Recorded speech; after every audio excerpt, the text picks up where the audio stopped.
So I wanted to share this because just thinking about it made me emotional, and I think about this often.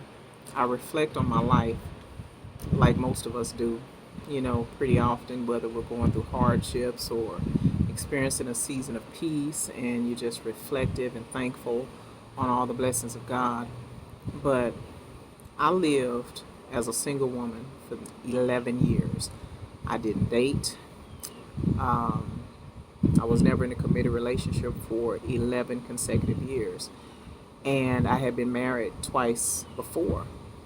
But one of the non negotiable standards that I had for uh, the husband that I would have was that he'd have to be a family man and he'd have to be um, a father to my children, not just a provider for my children.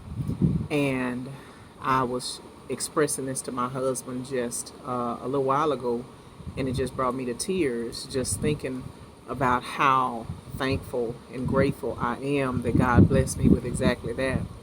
My husband is a family man, and um, one thing that I did not want to have to experience was being in a marriage and still feeling like a single parent. And I've experienced that, and that's a very, very difficult place to be when you are married to a man, but you still feel like you are a single parent because you might not necessarily financially be the only provider, but sometimes that's the case too in the household. But it could be being a spiritual single parent. You're the only one that's engaging your children in a spiritual journey or even a social journey and actually participating actively in their lives. You can be in a marriage and still feel like you're a single parent. But one of the things that I expressed to him today that brought me to tears was the fact that, my daughter is very active in school activities and church activities. And I have to admit, I'm a little spoiled because most of the time he does all the running with her. And occasionally, he'll call me on my bluff and I actually have to do the running, right? But, and I try to say, so you gonna let me go out in the dark? And he'll be like, yep. But anyway, um, I've never felt like, I've never had a thought run across my mind that I should be doing all that for my daughter because that's my biological child. That's not even his. I have never, ever had that mindset with him. It's always, this is just what parents do. And he doesn't do it grudgingly, and he surely doesn't do it out of necessity. But my child is his child, even though it's not his biological child. And that's what was non negotiable for me. I did not want a man that would just fully embrace me, and my children would have the attitude like that's my mom's husband, but it's not necessarily my dad. And I'm so grateful. I am beyond grateful that God blessed me with the patience um, to endure until He blessed me with what not just I desired, but I needed, and that my children needed. Because one of the things that I was always mindful of, and I see it even today, is that women will go into relationships with men because we're women and it's okay for you to desire a relationship. But when you have children in the household, whoever you bring into your life, you bring into the lives of your children. And one of the things that I recognize is that women will go into a relationship and even a marriage with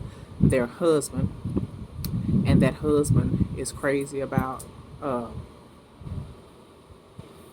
I heard a bug, not about that bug life, but their husbands are crazy about them, but they don't really have a lot of engagement and relationship, solid relationship with their children. And that's unfortunate, and it shouldn't be that way. And of course, that can produce problems. I never wanted my daughter to have that mindset that that's my mom's husband, but that's not my father. And I'm grateful that I don't deal with that. And so that's just my encouragement and my prayer for single women specifically in the kingdom of God that desire marriage, that actually have children, do not settle for a man that loves you but don't know how to love your children. And I'm not just talking about social wellness. I'm talking about love them like a father is supposed to love them, not just materialistically and not just provisionally, but spiritually and socially.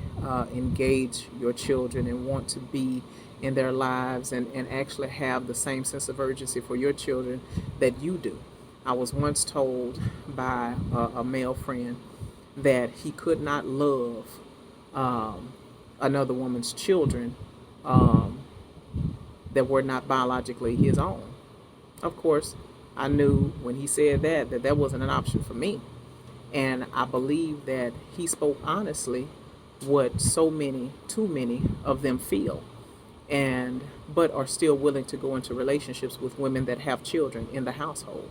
And so my prayer and my counsel and my advice to any woman of God that has children, first of all, you got to be about it. You got to be about your father's business. You got to be about um, being there for your own children, because you can't expect somebody else to be for your children what you're not even willing to be, unless you're talking about God, because He is our everything. He does for our children what we can't do, right? But you have to be there for your own children. Um,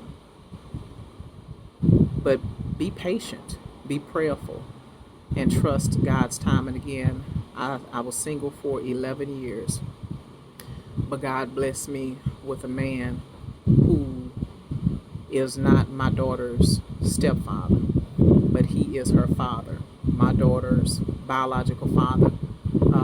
And I separated when she was about a year and a half old. She had no interaction, no conversation, no encounter with him, and he was killed in a car accident when she was about 5 years old. So she had no knowledge of fatherhood, and so of course I was extremely particular and intentional about the man that I would bring into my life and bring into my household, because I did not want somebody to uh, enter in and walk right back out the door.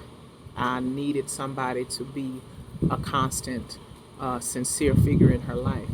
And so, ladies, if you are single and you desire marriage, that's a beautiful thing. But trust God's timing. And it's not enough for a man to be endeared to you, but not be endeared to your children. And that is vice versa.